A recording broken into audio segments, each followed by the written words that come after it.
Good morning, everybody. We are now in the third, going on to the fourth week of starting the new agency, and we've just signed a new client, which is amazing.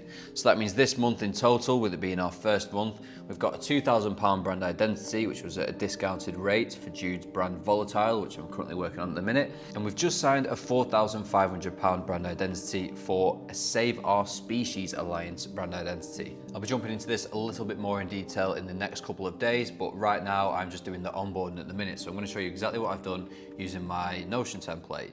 Now, if you want to get this Notion template completely for free, then there'll be a link in the description where you can visit my shop. I believe I've got 3 templates on there at the moment. So when I onboard a client, I like to make it as easy as possible. I used to do everything through emails, and I found that this was just a complete nightmare. Not only do you have to chase clients to make payments, but clients also aren't sure where the project's at. There's a million and one reasons I can go into it why emails don't really work for a good onboarding process. Taking a look at this here, we've got invoices, contracts and payments, and we've got the project discovery call. So I've had the discovery call with the client, they've proceeded to go ahead with the branding. So now in terms of the invoices and payments, I've attached a contract for them to download, sign, and then re-upload it here. And then you can see we've got 3 payment dates. So I take 50% up front, which is the £2,250.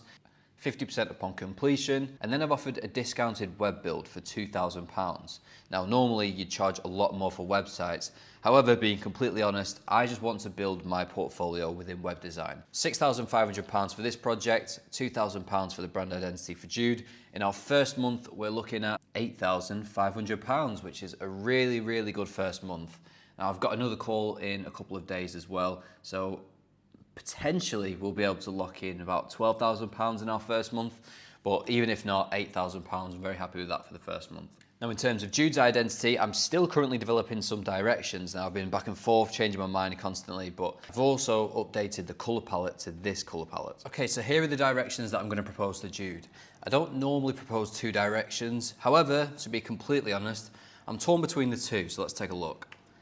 Here is the typography for the first one. As you can see, we've got the stretched O in there. Now, the first concept doesn't actually include a logo. The variants that I'm going for is a long word mark and also a short word mark, which would be used for social media icons, etc. We've got the refined color palette here, which I'm much happier with compared to the one that we developed in last episode. And this is how the typography would be used for story posts. We've got 2 fonts here. We've got the Nokia expanded, which is where it says set the pace. And then we've also got another one, which I forgot the name of. I'll have to check that. For the imagery style, we're going for disposable camera-esque look. Now, these were generated with AI, so they don't actually look like disposable images. However, any disposable images that I could actually get my hands on, they just looked awful when I stretched them to fit the size, so we're going with these for now. They've also got a thin layer of green set to multiply, I believe, on 25% opacity to give it that green volatile effect. This is how we could start to use the text for display posters. We've got the thin outline at the top and bottom with the text in the middle. And then we've got an example of how the packaging could look like with the Volt green and the volatile word mark. Now, taking a look at direction 2, this one consists of a logo and also a word mark. So we've got, this is the word mark that I've gone for. And to be honest, I really, really like this. I really like the style. I really like the negative space bolt that's inside of the V. Taking a closer look in here, I think it really, really works well with this V. We've got the color palettes, again, with the Volt green, the dark black, matte black, and the white. We've got the logo in different color uses. We've got an example of how we can mix the typography with the logo. So we've got a thin outline in the logo, 3 outlines fading in color, which really starts to represent that energy and the speed of the logo. We've got the messaging, set the pace, let them catch up. Very, very in line with the strategy that we created. Some story post examples right here. We've got another example here of how we can combine the text. This is all the same font. For the body copy, it's extra wide. And for the titles, it's a mix of the 2. So I'm going to present the 2 directions to Jude, and then we can go all in on the identity that he prefers. Now, if you watched yesterday's video, you know that we presented 3 merchandise designs to Sosa, who is an international DJ, and he actually selected variant 3. So I'm going to make the 4 versions of variant 3, send them over to him, and then we're going to start creating a brand guidelines on Framer. So this is the final design that Sosa was happy with, and I've got to say, I'm happy with it as well. I think it'll look really, really cool on the back of a t-shirt, especially in that rave scene as well. I can imagine it being very, very popular. So the 4 shows that we've got are Birmingham on the 8th of November, which we've already got, Cardiff on the 16th of November, we've got Newcastle on the 23rd of November, and finally, we've got Liverpool, which we don't have a confirmed date for at the minute. So I'm going to send these off to Sosa, and hopefully we'll get a physical copy of the t-shirt soon. In terms of building out the brand guidelines for Non-Stop, we've made a really good start. This is the home page, and I've built this inside of Framer. If you want a code for Framer. You can use code Jack for, I believe, 35% off your first 3 months. Now, I truly believe that by providing a brand guidelines built on Framer, this is going to provide a lot more value to the clients. And I'll show you why now. So this is still in very, very early development stages yet. I've been using a template initially. However, I do want to create my own template when I move back to the UK. I'll talk about that in a second. But ultimately, this is an interactive brand guidelines. Now, for the longest time, I've been creating brand guidelines on PDF. PDFs, unfortunately, aren't up to date with the modern technologies. Now, already we can see how interactive this is by simply clicking on the left side, and that takes us to wherever we want to go. We can search things using the search bar.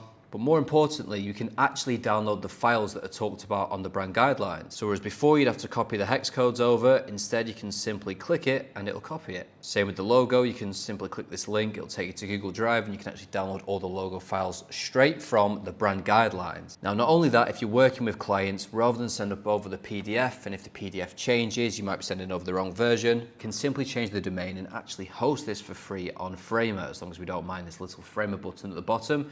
But if we do want to host it, then we will pay, I believe, £30 a month. But if you use the code Jack, you'll be able to do it at a discounted rate. And I think by providing this service to the clients, this just makes sense. It's currently 10 to 5. I've got to call my accountant at 5 because unfortunately you've got to do all the boring back-end stuff when you run a business. But we don't want to run across any tax problems. So that's an essential call I've got to have.